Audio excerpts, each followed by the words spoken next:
Welkom in my Afrikaanse klas, graad 12. So ons is besig met Poppy die drama. Ons eerste les het gegaan oor die agtergrond en die titel.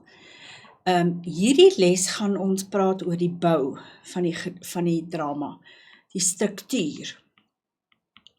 Structure, how it's put together.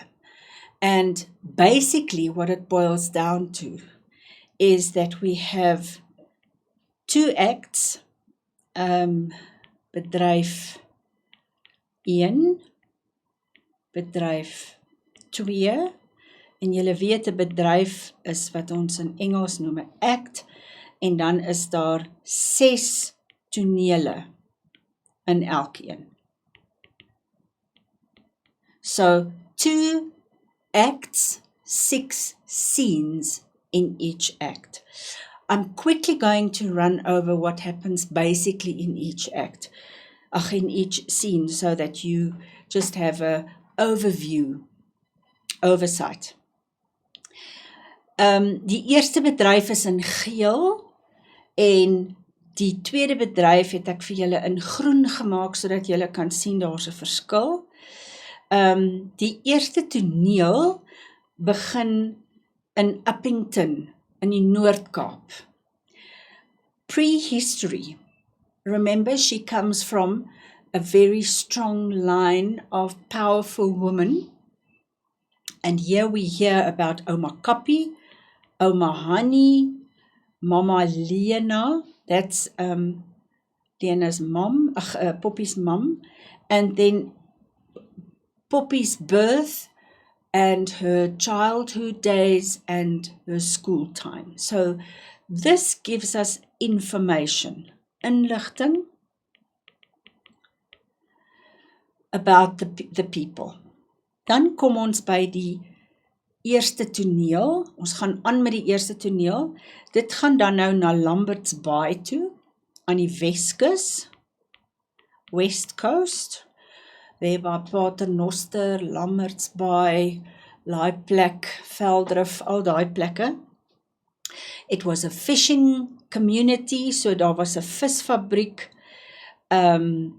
Poppy se ma trou weer en sy kry 'n stiefpa. Sy word uit die skool gehaal om kinders op te pas. Plank, sy bly in Plank se huis op 'n stadium, want sy kom nie oor die weg met haar stiefpa nie. Plank is haar ma se broer.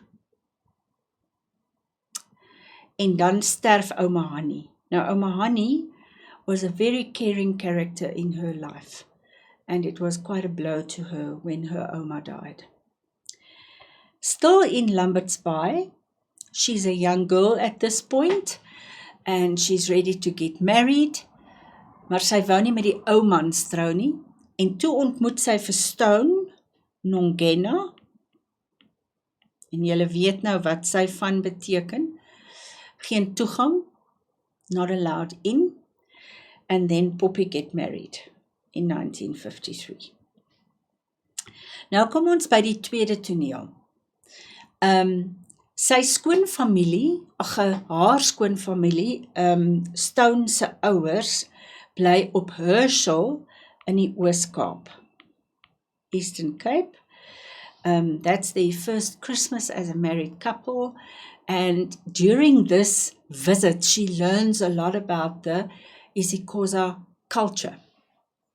In this time, she falls pregnant immediately, and her first child is born, but after 5 months, he dies of whooping cough. Goed, nou kom ons by die derde toneel. Remember, they are still living in Lambert's Bay.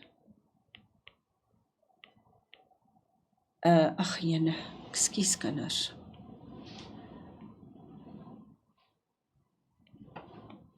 Lambert's Bay. Stone has got a good job there, but then there are some laws coming into place, because remember, in 1948, the National Party came into power, and all kinds of horrific changes came into place after that. So, in 1955, they had to leave Lambertsbaai because they were not allowed to stay there. It was forced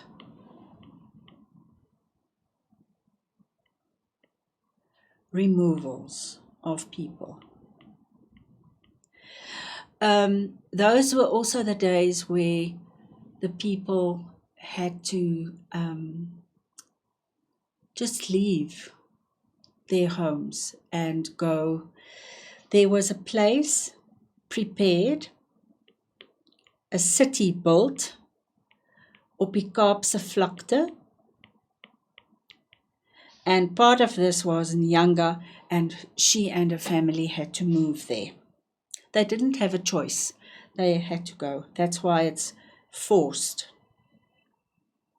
That was also the time where people were forced to move out of District 6 in Cape Town.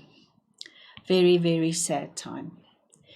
Still, the fourth scene, Nyanga, Poppy bly nou in Nyanga. She scrambles for a job. Sy kry inslaapwerk. That's where the domestic help sleeps in a room on the yard, in the yard. Stone, her man, kry 'n werk by die melkery, the dairy. And now we've got this whole thing of the paswet. They talked about a dompas. I've got a picture later. It's a little book, and you had to have a stamp, and you were given a time where you could work, where you could stay there. So she had a pass for 3 months.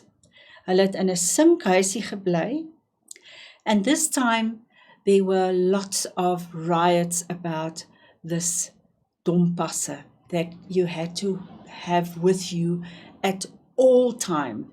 If they caught you without your pass, you were jailed. During this time, Stone's health really failed, and there was also a scene here where Plank was in a chicken coop, and because of his drinking, he was hit very badly to try to get him to stop drinking.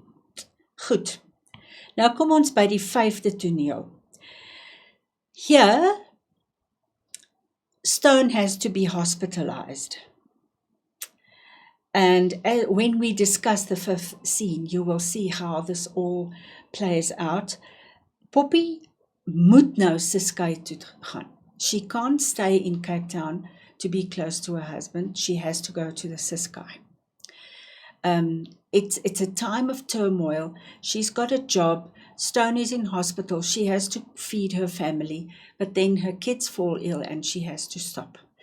What is so funny in this scene is that Stone was in hospital, but once a month he was able to come home for the weekend. And of course, he was ill, but he was not that ill, so she fell pregnant. And then the doctor, when he heard that she was pregnant again, and he said to her, "But how on earth, your husband is in hospital?" So she said, "Well, he came home for the weekend." And the doctor suggested that they call this child Weekend.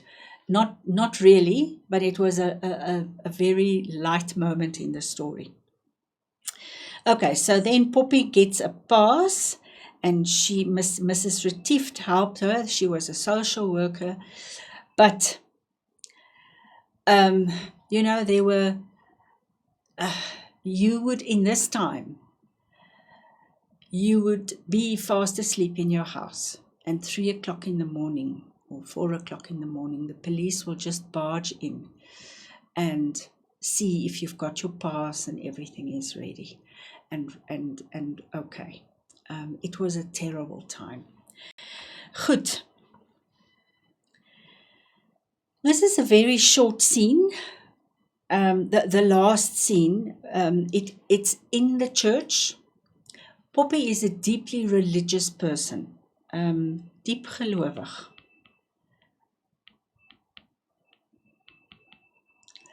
And in this scene, there's a scene where the pastor reads from Psalm 121, and it's about Poppy praying. She prays, pray for everyone. She prays for her family, for her brothers, for her husband, and she really trusts God that He will keep everybody safe. Sy bid vir beskerming. She prays that God will protect them.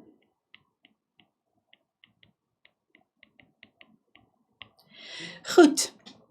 So this is where it ends. Very important to take note of this moment, because in a way it's repeated at the end of scene of act 2. Kom ons gaan aan na die tweede bedryf. Dit was nou 1969.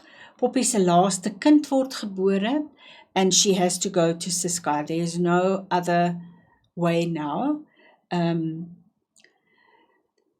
She had to then choose where in the Ciskei is she going to live.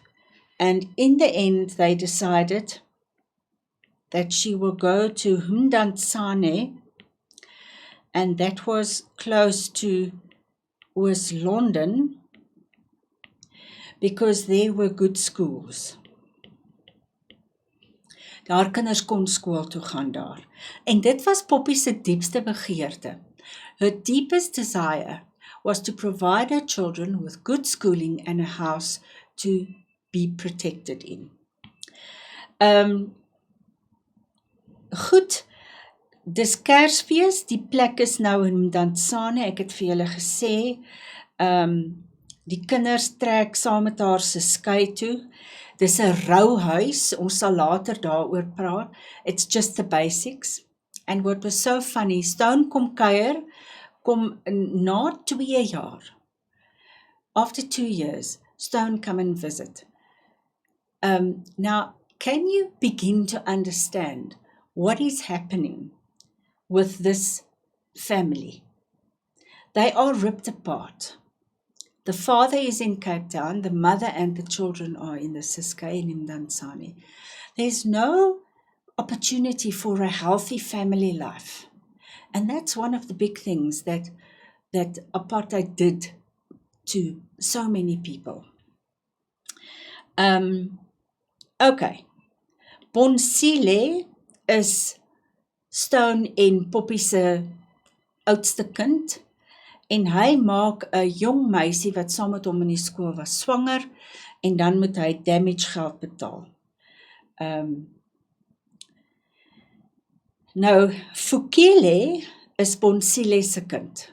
Now, we'll sort this all out in our lesson about the characters.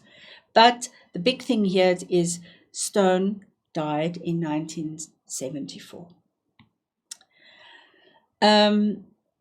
So, before the funeral, Poppy and her children has to go to the Cape, and then she decides to stay in Cape Town, not to go back to the Eastern Cape, because she didn't earn all that much money in the Eastern Cape.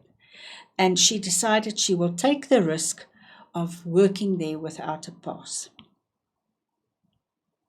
Now she had to make plans for her family. Her 2 girls had to go. The 2 girls are Tandi and Nomvula. They had to go to her parents-in-law in Herschel.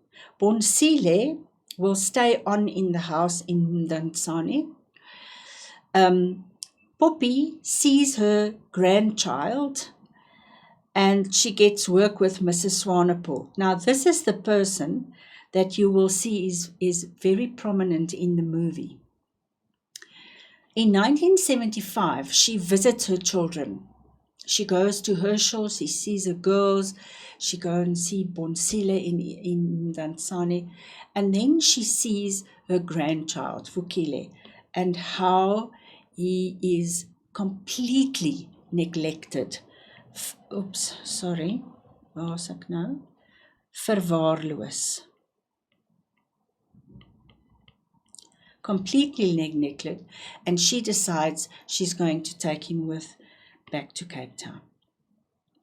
Now, in the fourth scene, guys, this is so dramatic, this scene, because this portrays what happened during die jeugopstand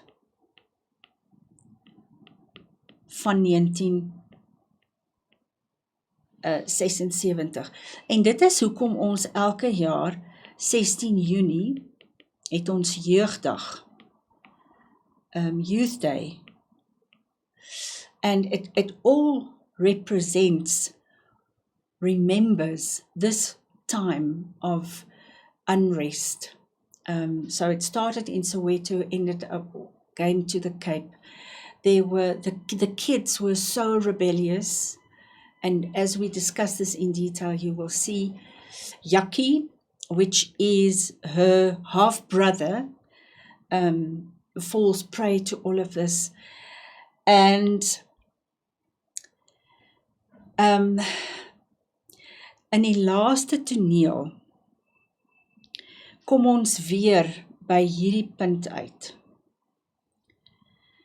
A lot of things come to plays out in the last scene. Remember, when we talk about the bow of the drama, there's always the last bit where it's the verwikkeling, waar alles net mooi klaar maak. En al die goed val in plek, maar die hartseer van hierdie hele tyd is eintlik verskriklik. Die sadness, die woede, die geweld, en Poppy kom op 'n punt aan die einde van hierdie toneel waar sy sê, hoe het dit gebeur dat sy uit die Here se pad gedraai het?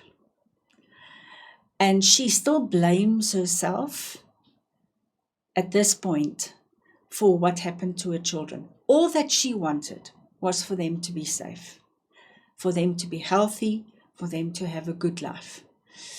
And everything that she tried apparently didn't help to get them to a place where they were happy, because her children were arrested.